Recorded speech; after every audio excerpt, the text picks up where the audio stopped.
పరమేశ్వర మహేశ్వర నమస్కారం చేసుకోండి అందరూ ఒకసారి కొరచి వంచి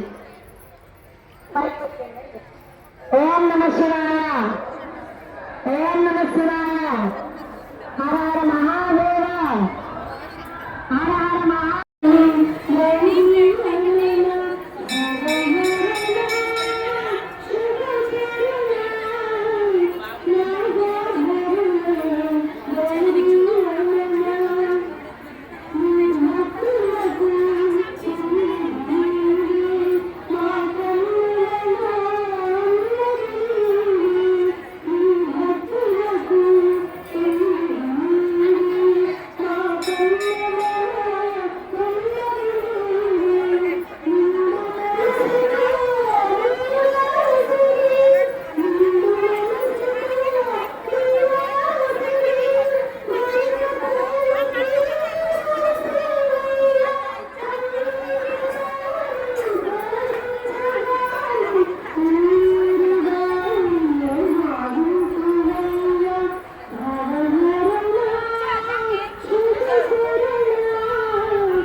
వెల్కమ్ టు టీజీ గార్డెన్.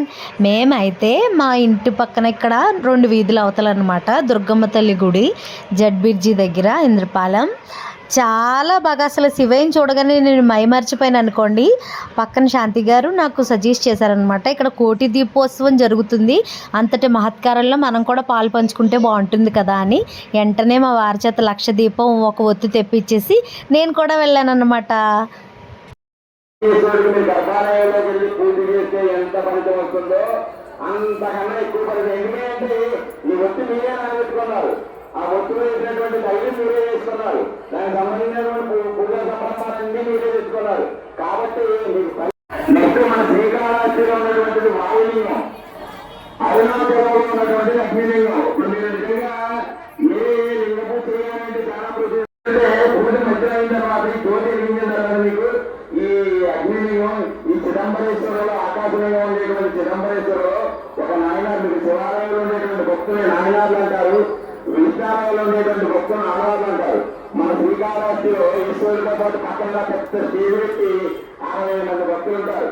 అందులో ఒక భక్తుడే ఈ జ్యోతులు వెలిగించి చాలా ఆనందపడి శివైక్యాన్ని పొందారన్నమాట. మన సూర్య కోటి దీపోత్సవం జరిగిందన్నమాట. నేను మా వారు అయితే వెళ్ళి ఇంకా అక్కడ కోటి దీపోత్సవం అయ్యేదాకా ఉండలేదు, మేము వచ్చేసాము. కోటి దీపోత్సవం లక్షొత్తు, కానీ అక్కడ 150 మంది వచ్చారు, ఇంకా ఎక్కువ మంది వచ్చారనమాట. అందరూ ఒకసారి వెలిగించడం అవ్వదు కదా అని ఒక్కొక్కరిని వెలిగించి వచ్చేయమన్నారు. నేనైతే కింద అక్కడ కూర్చోలేదు. దీపం దగ్గర శివయ్య దగ్గర పూజ చేశానుగా, పసుపు కుంకుమ విద్యాబలం దైవబలం తదేవ లక్ష్మీపదే వీరభూపరామే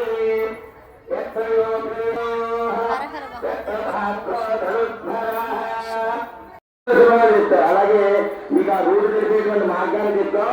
చక్కగా మీరు ఎదిగించిన తర్వాత చూద్దాం. మీకు ఎంత రైతుగా చెప్తారు కదా, ఈ జ్యోతి మామూలుగా జరగదు, చాలా జ్వాల ఎక్కువగా వస్తుంది. 1 by 1 వస్తే ఏంటంటే మీకు మీరు దగ్గరగా ఉంటే ఆడవాళ్ళందరూ కూడా చీరలో ఉన్నారు కదా, సాంప్రదాయ చూసుకోవాలి, ఇబ్బంది అవుతుందని ఫస్ట్ వరుస ఎదిగించిన తర్వాత రెండో వరుస ఎదిగించిన తర్వాత మూడో వరుస ఇలా